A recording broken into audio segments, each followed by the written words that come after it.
I need a vacation.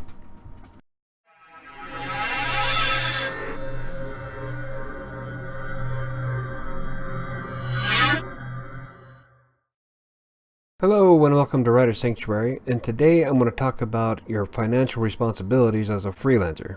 And I'm not just talking about, paying your bills and making sure you have food on the table and your electricity's paid. I'm talking about some of the more important stuff like being able to pay your taxes, health insurance, whatnot.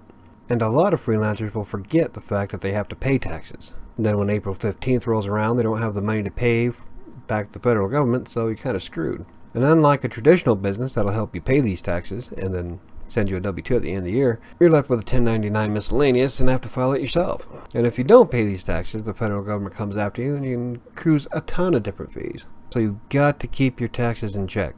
Health insurance is another aspect you have to consider. Unlike working at a corporation where you can get a group discount, you have to pay out the insurance out of your own pocket. And this is especially bad for those who make too much where you can't get on Medicaid and Medicare. So you kind of get stuck in health insurance limbo, where you have to pay for yourself. Unfortunately, you wind up paying far more than if you worked at a corporation. But if you do know of a good health insurance that doesn't cost an arm and a leg, feel free to leave it in the comments down below. Eager to take a vacation after a few months? Unlike a traditional job, you don't get vacation pay as a freelancer. You can take a working vacation where you go ahead and work while you're away, but some of us would like to have just a real vacation. Being able to sit on a beach somewhere and not have to worry about writing content for clients or blogging. Or if you're an Uber driver, wouldn't it be nice to be able to cruise down Las Vegas Strip without having to worry about picking people up? So if you want a vacation, you're going to have to make sure that A, you can afford to go, and B, that you're able to compensate for the amount of time you're going to be missing. So if you take 3 days off to go on a vacation, that's 3 days worth of pay you're not going to get. And what about sick leave? If you're suffering from a 104-degree temperature, you're not going to feel like writing. In fact, I found that when I'm sick or tired, that writing is bad.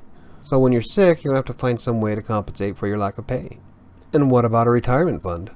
Not every freelance writer has a 401k set aside. See, there's a lot more to financial responsibility as a freelance writer than just being able to pay the bills.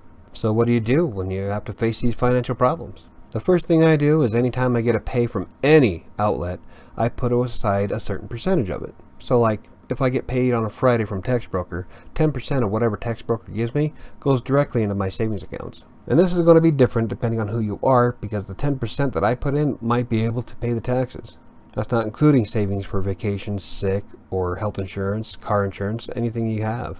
But I would suggest starting with at least 10% and putting it into something that generates a revenue, such as a savings account. Now, savings accounts aren't bad, but I have a problem with them only because they're too easy to get into. Now, I've started up a lot of different savings accounts and managed to tap every one of them simply because of impulse buying. It's too easy to log on, transfer the money from a savings account to my checking account, and then just swipe my debit card. Now, you might be able to handle a savings account better than I can. Personally, I use platforms like Stash. The Stash is an investment platform that lets you put money towards ETFs. An ETF is an exchange-traded fund, and most of the time they're based on some of the most popular companies on the market.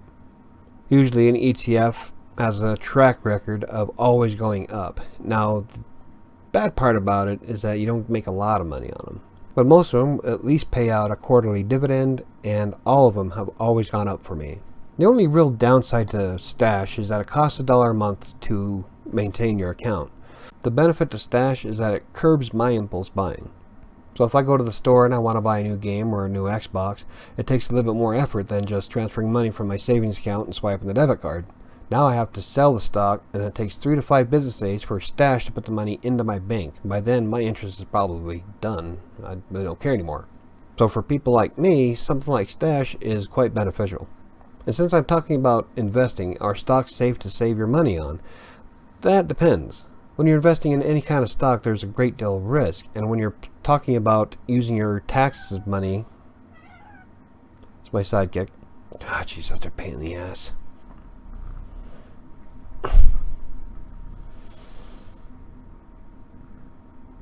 And since I'm talking about stocks, are investing in stocks really all that safe? That really depends on the stock. When you're investing in anything, there's always a risk involved. Yes, I use ETFs because they traditionally increase, but that doesn't mean there's no risk to the market. I mean, if everything decides to tank all at once, then I'm screwed.